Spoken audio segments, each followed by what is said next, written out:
मिट्टांग कथा बाड़ाय काग मे आम अकय ठेन कोनो लाक्ति बानुआ प्रूफ रेना जे आम दो आडिम नापाय गिया अक्तो गे मिद दिन ठीक जहतो हर ठेने प्रूफ मेया आम दो सारी गेम आडिम नापाय गिया मिट्टांग कड़ा जदि आया नैहारे को अपमानिया तबे खान उनी कड़ा दो तीसो नैहार गे बांग चला सानाइया किन्तु बाड़ाय आपे गाते को एमनो बाहुकुड़ी मेना कुआ जे जावाई ओरा रे अपमान तो हुडिंग बेपार दाल हको जम गया एनते रेहों जावाई ओरा गे निजेरा ओरा मने काते हजारों दुख कष्ट को साहावेदा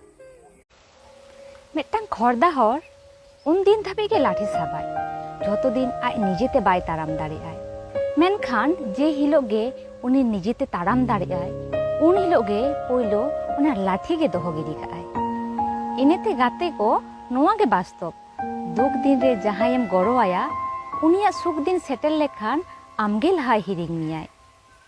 निजेरा पार्सोनालिटी नोंका बेनाव मे जे आम जहारेम ताहेना ओंडे जेनो झतो हर को कुसियाम मा आम जहां खनेम चलाआ माने चलाव पड़े जेनो आमको उयहर दोहो काम मा